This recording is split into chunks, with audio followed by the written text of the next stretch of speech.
I'm really excited to introduce you to Beth Long today.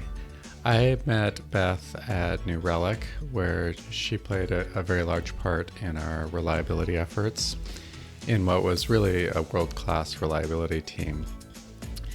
Beth and I also worked together at Jeli, which was later acquired by PagerDuty, and she also worked at Gruntwork. She's worked at some of the best reliability-related companies in the world. She's an expert on reliability, and she's somebody that is just a joy to talk with.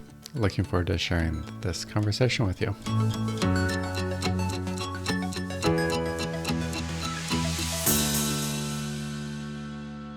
Welcome, Beth, to Decoding Leadership. I'm so excited to have you here. It's been, I think, about a year or two since we've talked, but we've worked together in a number of different ways in the past. I was wondering if you could just tell us a little bit about yourself and what you're up to nowadays. Thanks, Jade. It is a delight to be here with you. Yeah, so I met you at New Relic when we both worked there, which was also kind of the start of my more recent adventures, because I was working in the reliability group at New Relic at that time, and ended up leading New Relic's collaboration with the Snafu Catchers Consortium, which was led by John Alspaugh and Richard Cook and Dave Woods from Ohio State University, and got really interested in the resilience engineering, naturalistic decision-making space. And so that led to my eventually working with John Alspaugh at Adaptive Capacity Labs. So after spending about 20 plus years as an engineer practitioner, kind of on the front lines, a few years in product management, now I'm consulting, which is a little bit weird, but also a lot of fun, and working with software reliant companies, coaching and consulting on how to help them learn more effectively from their incidents. I find the reliability space totally interesting. You and I have had a lot of discussions about reliability in the past. I think New Relic had a really exceptional reliability group. It was a wonderful place to come out of. And I've learned so much from the group that you're part of. Like, they've been so influential in reliability circles. So I'm really excited to talk today. We have a lot to cover. I'd like to start by talking a little bit about the role of executives and leadership in incidents.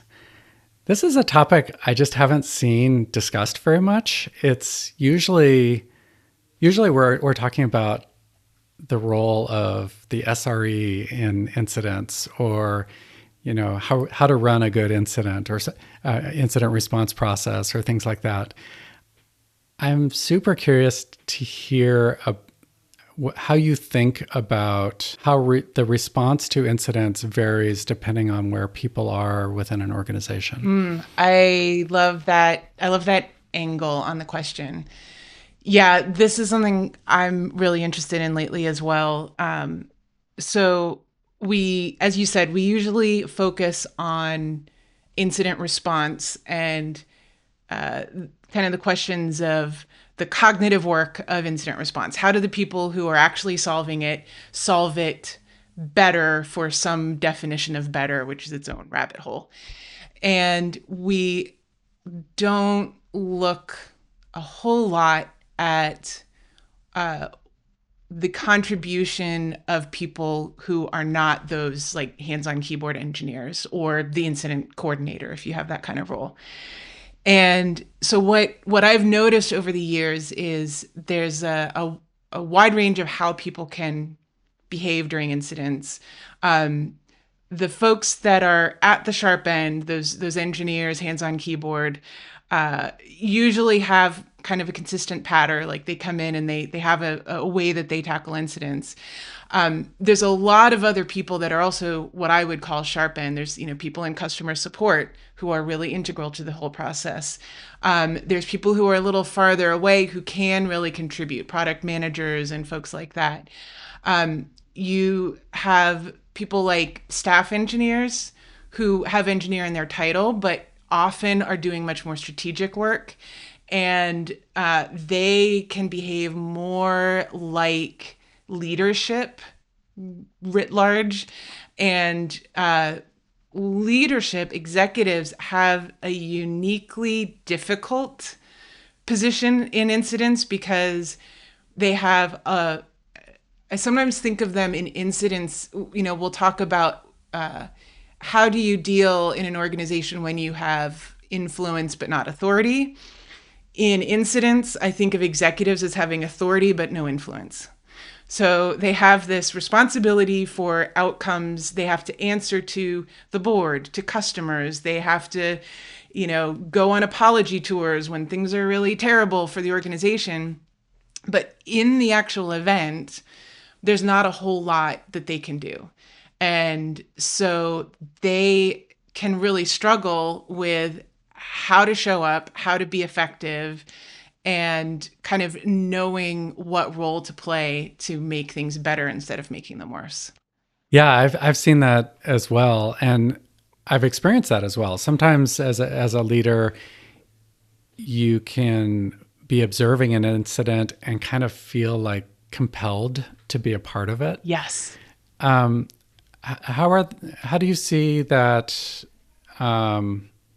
affecting people, like the effectiveness of response to incidents? Yeah.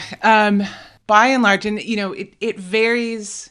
There's aspects of this that vary by organization size and type, but I've been at 10-person startups. I've been at or observed, very large companies, and there's a consistency across all of those scales where when someone with C in their title shows up in an incident, the whole mood of the room changes. And so one of the things that's hard for people in those leadership positions is they cannot show up without having a major impact on how people are thinking, what people are saying, how they're behaving. So I think it's really important for people in leadership positions to own that.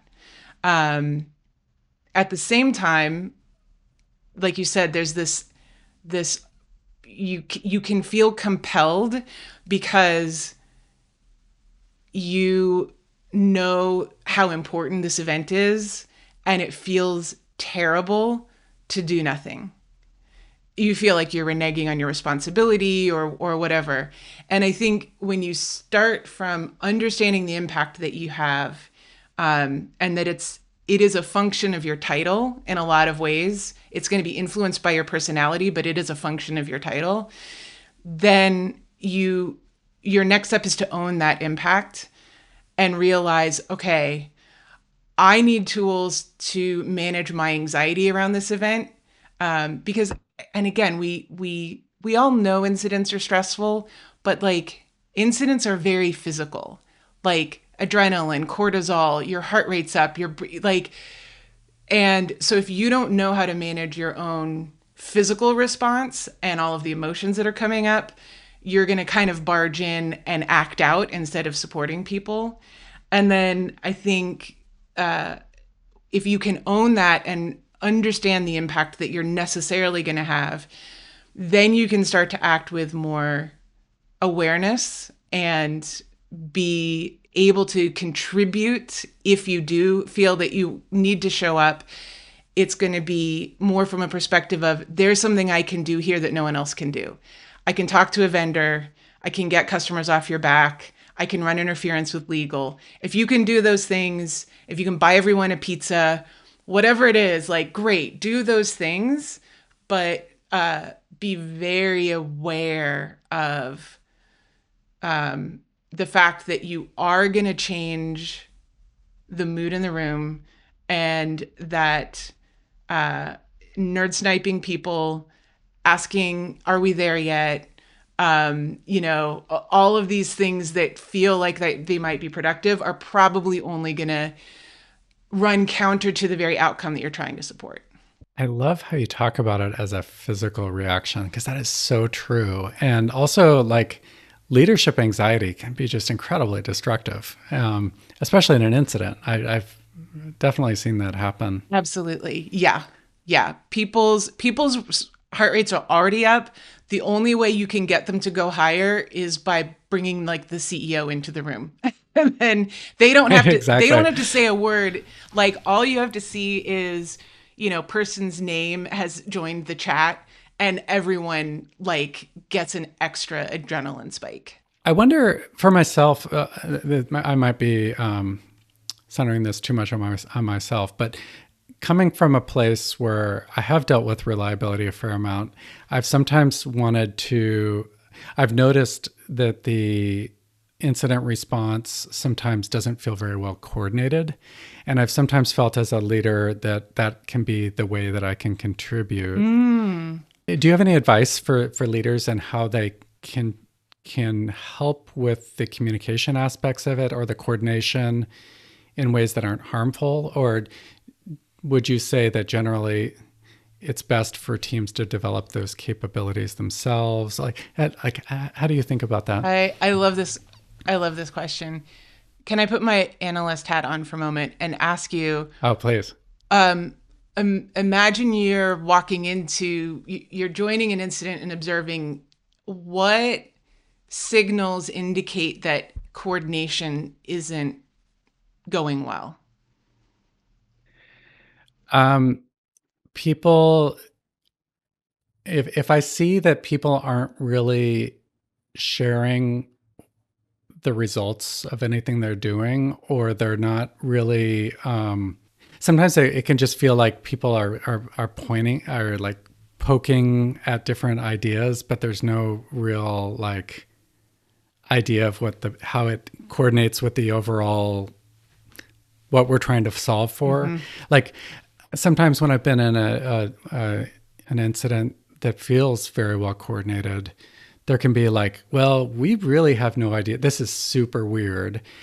And we have these 4 lines of investigation going, and so is working on this, and so is working on this. And we actually don't have enough people to do these last 2 lines of investigation, but we're going to get to those if these other lines of inquiry kind of exhaust themselves. And maybe that's a bit of a bias for like being like observability in your incident response process or something, but that sometimes is where I see the signals or don't maybe. Okay, this is great. So I don't have a crisp answer for you because the crisp answer is, as always, it depends. Yes, of course.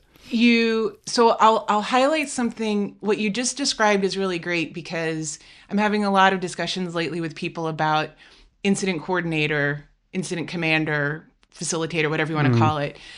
What is that role? Is it necessary? Is it, and so one of the it depends is how does your organization typically function?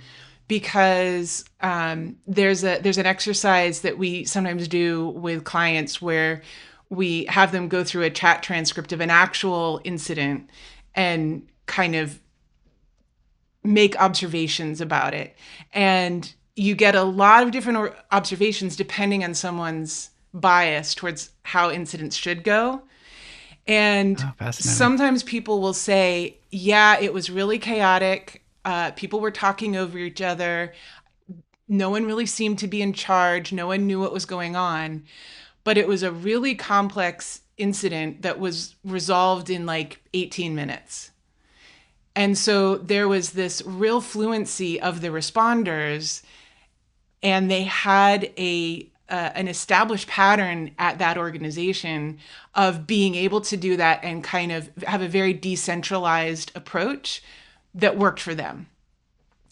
So part of it is, if you're coming in as a leader, are you part of the ebb and flow of incidents regularly? Do you know how your teams function well enough to recognize usually things go smoothly and this is a mess and maybe someone needs to help out? Or are you coming in with some assumptions that might not match reality? Because you can have two rooms that look very similar in the cadence of conversation, where what's going on behind the scenes is very different, and it's really effective in one case and not in the other. So that's one thing I'd say is like really check yourself, and especially when we talk about leadership, we're talking about a lot of different things. Like if you're CTO of a large company, probably no matter what, if you think things are really going sideways, like find someone that you can tap in, delegate effectively. If you're CTO at like a 50-person startup and the people, the ebb and flow, and you're like, hey, is everyone good with me stepping in and like coordinating a little bit? Okay, that might be a different scenario. But yeah, the how to know whether people are coordinating well can be a lot trickier to answer effectively than it looks. The other thing I would say on that same topic of like how do you know how things are going? Um, John Allspaw, who I work with, often uses the Timmy's in the well analogy of like you're trying to get someone out of a bad situation. You have two choices when you're under time pressure. You can do the work to get Timmy out of the well, or you can update everybody about what's happening. And this is why a lot of organizations have an incident commander, incident facilitator role, because you can delegate that to someone who, okay, I'm going to focus on keeping everybody in the loop. These are not completely, but almost orthogonal, axes in an incident. And so if someone is heads down, there is a cost to them saying, here's what I'm doing. Here's how confident I am of what I'm trying. Here's how long I think it'll take. If it works, I think it'll take this long. If it doesn't work, I think it'll take that long. All of which are guesses anyway. And so again, there's like, I totally understand, having been in a variety of roles myself, the anxiety that leads you to say, how long is it going to be? But it really is the kid in the back seat. Like, are we there yet? Are we there yet? It's like, you're not driving. You're not going to get us there any faster. And you're just going to annoy the person who is driving. So that's such a great metaphor because it's so true. So when I hear this, one thing I wonder is, what is the right level of coordination in an incident? I can imagine two extremes. One is let's just spend all the time talking about the well. And the other is like, 5 people working completely independently on 5 independent approaches with no coordination. Like, where's the sweet spot? my observation, first of all, if you ask 5 different people who have put a lot of thought into this question, you're probably going to get 5 different answers, maybe more than 5 different answers. My take would be that one factor certainly is organizational scale. And you see, I know people at larger organizations like Indeed.com and Salesforce and IBM. And these are organizations where you might have 150 people on a conference bridge for one major incident. And I think it makes a lot of sense. It's very easy to see the value of having dedicated coordinators when you have that many people collaborating. When you have smaller incidents, smaller groups of people coordinating, organizational scale still matters, because how well those people know each other. Like, has this band jammed together before? If these people get together a lot and jam in incidents together a lot, they're going to have a flow that's going to be a lot more spontaneous. If you have a small incident and there's 3 people involved, but they're from very different parts of the organization and they don't know each other and they have different norms, then again, like having that connective tissue of a coordinator is going to be really, really valuable. So one question that we'll get is like, should we have an incident command system approach? Should we have these processes? And typically, what I'll say is, what pain are you actually feeling? And bring in these different roles and processes to address those pains, and kind of wait as long as you can to bring them in. So startups tend to be able to just deal with things spontaneously. Larger organizations tend to need more coordination. The trick is whether the incident coordinator role is understood as someone who's facilitating a process that can happen without them, and that they're I think it's really important for people who take on that role to be paying attention to what's happening in the room and scaling their involvement appropriately. So if you show up and nothing's broken, don't John Wayne the situation and like tell everyone what they're supposed to be doing. But if you show up and there's confusion, people are frustrated, customer support is super annoyed because they're responsible for putting out updates and they have no idea how to interpret what they're getting, and they're getting it, every 30 minutes instead of every 10 minutes, then yeah, definitely take on that role more. So, I think it's really driven by size, shape of the organization, and the demands of that particular incident. I have been an incident commander before, and I wish I had heard that advice about the don't John Wayne it, because it's such a strong impulse. And it's very similar, I think, to the impulse of the executive when you just want to jump in and do your job and make the situation better. That seems like a really valuable thing to include as part of like your incident commander training.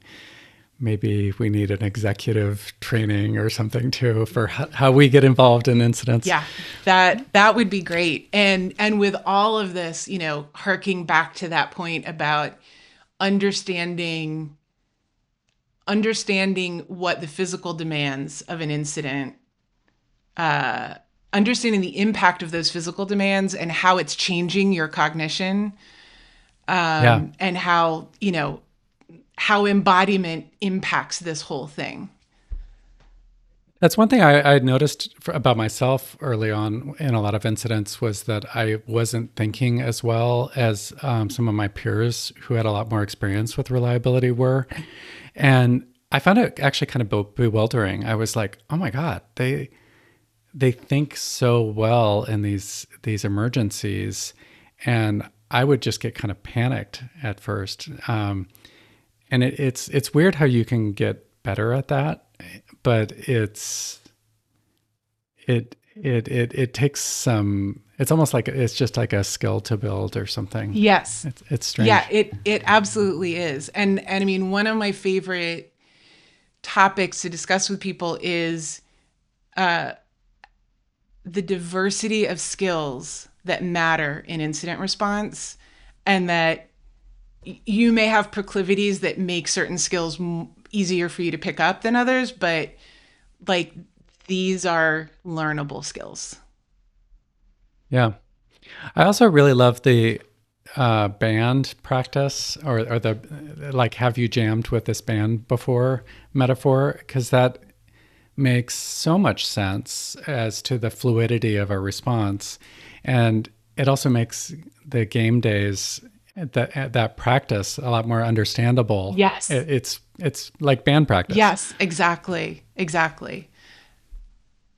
So Beth, you've been in both product and reliability roles, and I'm kind of curious how developing expertise in both of these areas has influenced the other. There's not that many people that are like have both been a product manager and been like an expert in the reliability space. How have those shaped your thinking and your practice?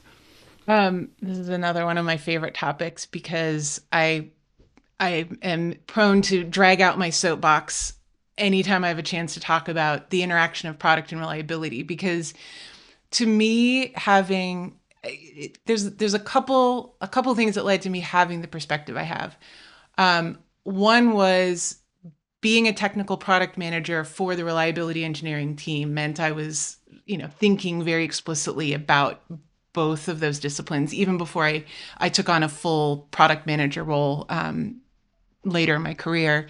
But also, when I was younger, I spent several years working mostly with small startups in Florida, which is a very different tech culture than West Coast Silicon Valley influenced, and the scale, arguably the sophistication of the technologies we were working with was quite different. But I didn't have the luxury of silos because I would in one day be writing some front end code and then debugging a stored procedure and then looking at customer feedback. And so I had to have this more holistic view of the system. And so when I moved out to Portland and started working in companies that had some of the divisions that we're more familiar with, which make a lot of sense because they allow us to specialize. But I was very aware of how interconnected everything was underneath. And so, having spent a lot of time thinking about both product and reliability next to each other, to me, they're really just two sides of the same coin. In the resilience engineering world, we talk a lot about this model of work is imagined versus work is done. So there's how you think about the work, there's kind of your mental model, and then there's the actual messy reality of how it's done. And when you have too much of a delta between those two, you can run into problems. Product is very much about exploring work as imagined and what could things be. And reliability is we've deployed the thing, what is it actually doing in the real world? And so there's a beautiful conversation between the two that to me is absolutely necessary, but we tend to kind of separate them out into these two different worlds.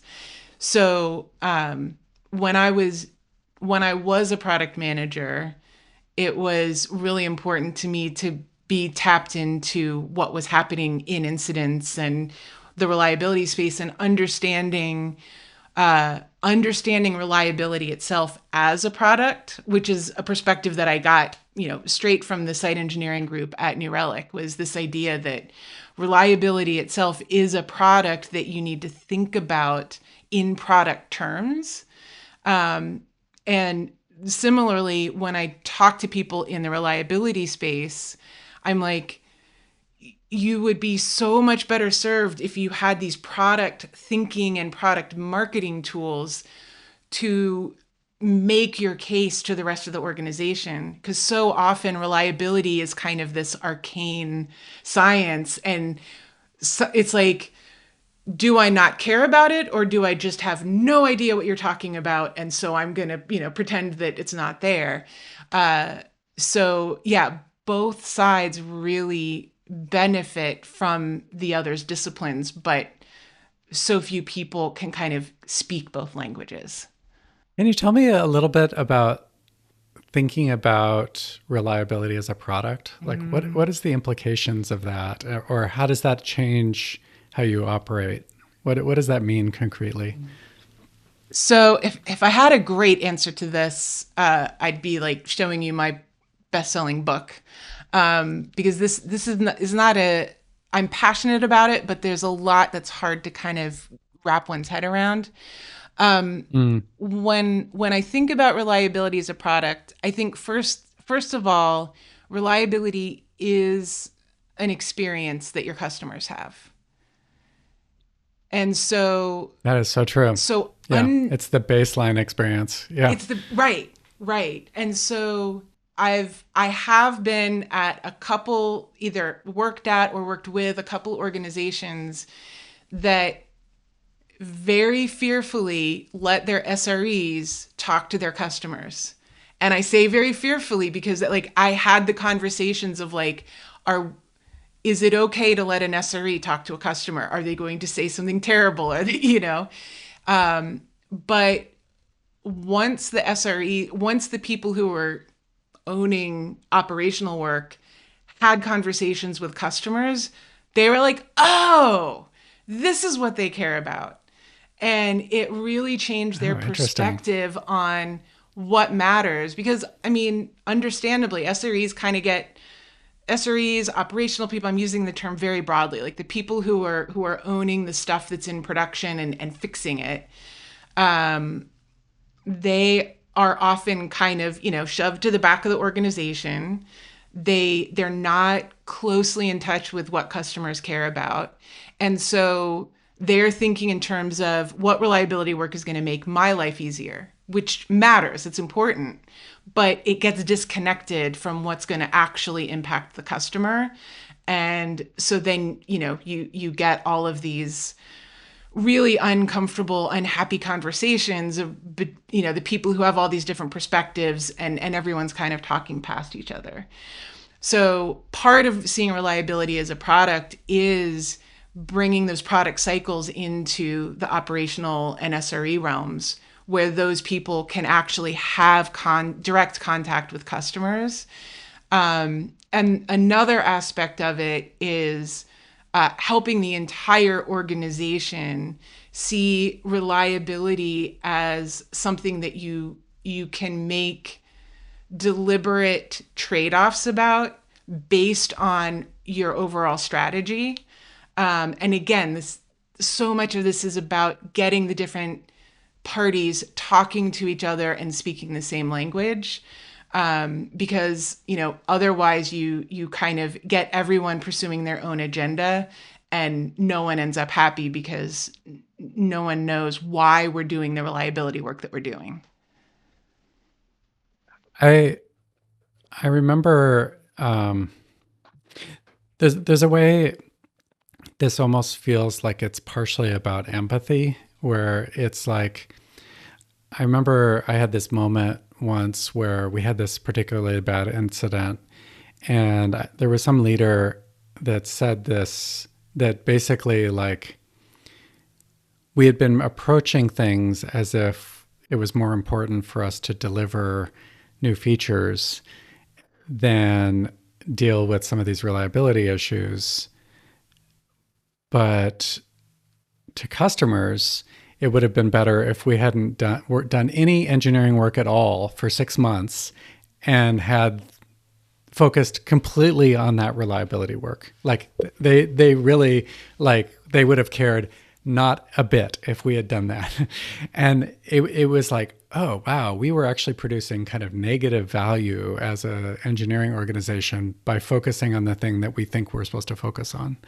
It seems so strange to me that was what our priorities had been. That is uncanny because I can think of at least two situations that are like you're basically quoting the conversations that were had around like, oh, this aha moment of we assumed that we needed to be going in this direction, and what real people and it's a little hard to say because what people say they want and what they actually want don't always align. So you have to do a lot of reading between the lines, but I do think there's this assumption like we've just got to ship new features, we've got to deliver more value, and it does really depend, especially when you're not a firmly established company, when you're anywhere on that startup curve, you really got to pay attention to where you are with your customers and whether they want you to grow or whether they want you to stabilize. Yeah, that's so true. I think one thing New Relic did pretty well was that the product team and the reliability team seemed very aligned. And I think there were some really good reliability work that went into that. Like there was almost like some social engineering or something that happened that, but also the product team was just very aligned with those needs. Probably because they were hearing it from customers, probably because they had firsthand, they just kind of understood the importance of it. But I don't think that's very common, actually. A lot of places, the needs of product are often seen to conflict with reliability. How have you kind of experienced that in other roles, and how have you thought about that? Yeah, I agree with your assessment. And a a quick aside before I actually answer your question. I know you've talked with Jim Gochi on this podcast, and Mm-hmm. I still think a major contributor to what you're talking about was the fact that under Jim's leadership, it was a really big deal. Everyone ate lunch together at noon. And I can't tell you how much good I think came out of that because people knew each other and there was just this incredible connection, and that was actually a real source of resilience, I think, for that organization at that time. But to get back to your actual question, yes, I think product and reliability are usually experienced as competing priorities, as sort of having this inherent tension at best, conflict at worst. Um, I think part of that is uh, product is really obviously visible. Like product is all dopamine hits all the time, right? And reliability is usually portrayed as at our best, you don't hear anything, which doesn't work well for the human brain. Like we did not evolve for that. um, so I think there's a couple ways that I've been thinking about this. One is that there there is a level of awareness that you have to cultivate at a personal and an organizational level to uh, be sensitive to much subtler signals, to understand uh, the importance and success of reliability groups. Um, but another thing that I think is really helpful is the perspective that comes from resilience engineering is that uh, decreasing your errors matters, but supporting your successes matters at least as much.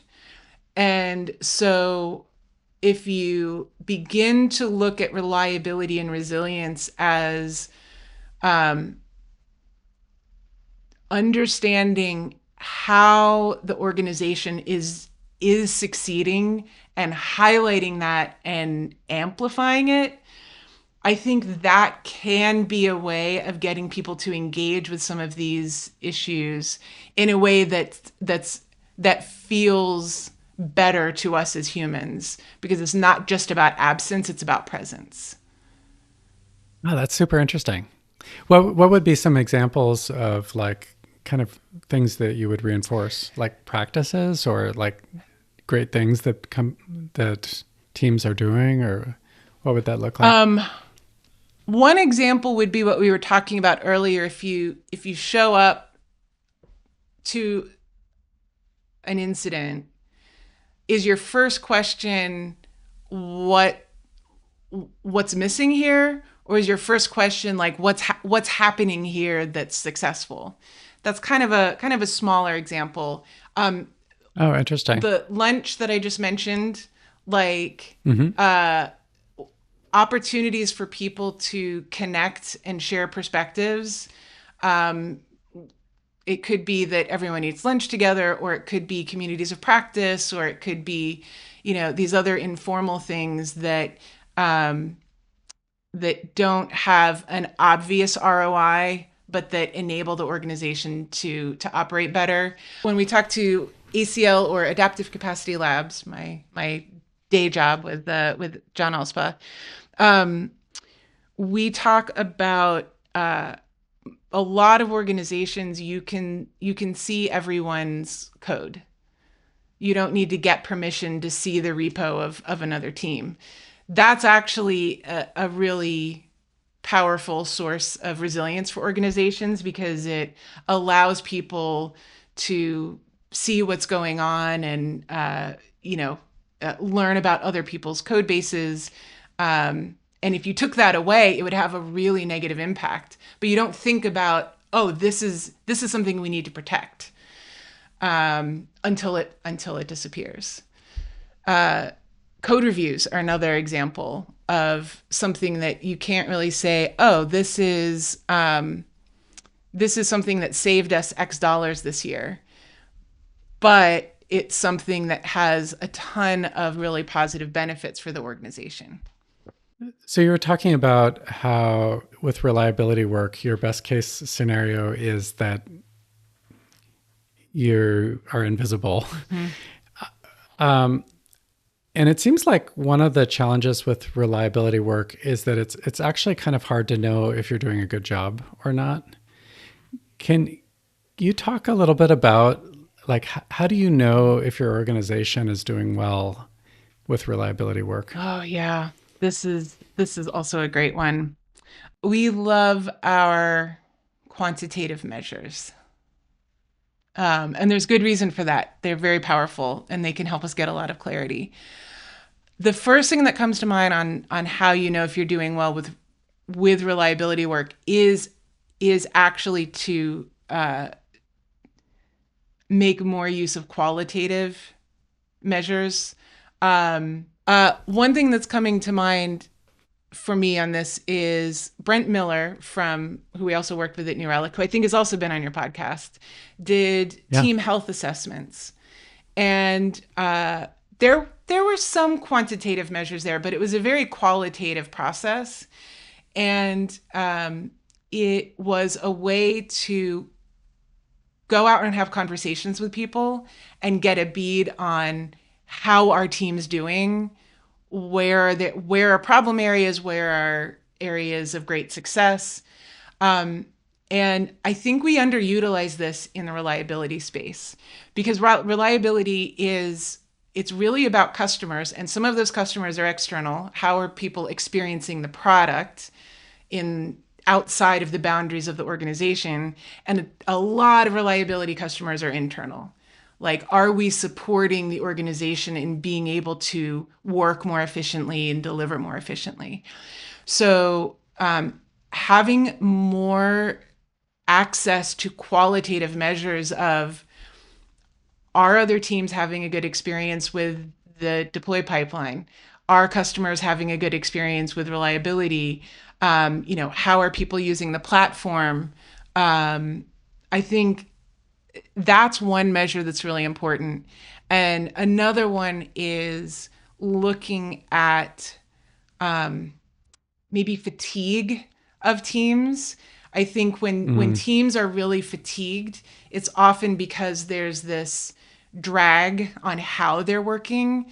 It may not be reliability related, but that can be a real indicator that teams are underwater in some way, and there may be some reliability work that could alleviate them. And you can invest, 2 months of work up front and, get this incredible benefit to that work over the next year by accelerating and reducing the likelihood of burnout, reducing the likelihood of attrition, and so forth. Beth, this has been so much fun today. I've really enjoyed this discussion. I really appreciate your expertise on this topic. You're one of the first people I would think of when I think of reliability topics.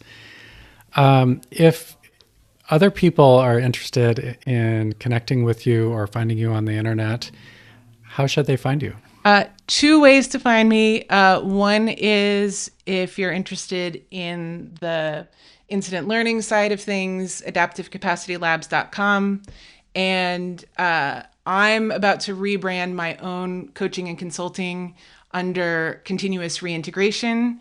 And so by the time this podcast comes out, I should have at least a landing page up at continuousreintegration.com, and folks can follow what I'm doing there. Well, that's fabulous. Awesome. This has been so much fun. I really, really appreciate it. Thank you for joining us for another episode of Decoding Leadership. As always, I welcome your questions and feedback. And if you're looking for coaching or advisory help, you can contact me at rubik.com. See you next time.